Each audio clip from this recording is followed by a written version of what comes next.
This morning, Iranians lining the streets for the president's funeral. A series of ceremonies lasting days. Crowds carrying flags and pictures, reaching out to touch the coffins of Ibrahim Raisi and the other officials killed on a slow-moving truck. Beginning in a city close to the scene of the crash, it will move to Tehran tonight, then to a burial at his hometown. Television reporters reaching the wreckage of the helicopter broken apart in fog and mountainous terrain. This Instagram video capturing the moment rescuers arrived at the crash site. Found it, one shouts. Then the grim reality takes hold. They cry out, pray and sob. Before the helicopter was located, the US says Iran reached out for help. A moment of diplomacy amid tense relations between the two nations. The State Department saying ultimately it couldn't help for logistical reasons. But as news of President Raisi's death brought tears in Tehran, there were celebrations outside Iranian embassies in the West. Raisi was a hardliner who crushed women's rights protests 2 years ago. Some of the worst human rights abuses occurred during his tenure as president, especially the human rights abuses against the women and girls of Iran. That said, we regret any loss of life. Iran racing to signal stability. Raisi was talked about as a possible successor to the 85-year-old supreme leader.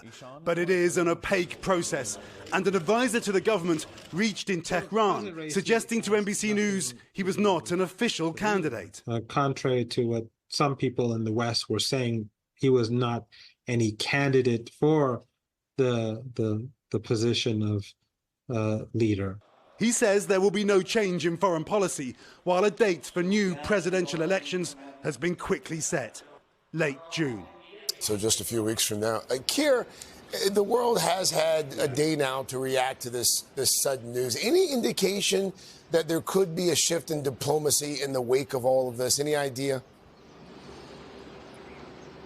Well, Craig, this is ongoingly a complex region. That news from the US that Iran reached out for help, according to the State Department, that is pretty stunning. Suggests perhaps there is just the possibility of some kind of diplomacy. Gulf countries here, including Saudi Arabia, have been sending condolences. That suggests an attempt by Iran's traditional adversaries to try to de-escalate. At the same time, Craig, the Kremlin saying that President Putin spoke to the new interim president almost immediately in the Kremlin, emphasizing that Putin has met him many times. That will not be welcomed in Washington, Craig. All right. Our chief international correspondent, Keir Simmons-Forrest, there from the Gulf. Keir, thank you. Hey, thanks for watching. Don't miss the Today Show every weekday at 11 a.m. Eastern, 8 Pacific on our streaming channel, Today All Day. To watch, head to today.com/allday or click the link right here.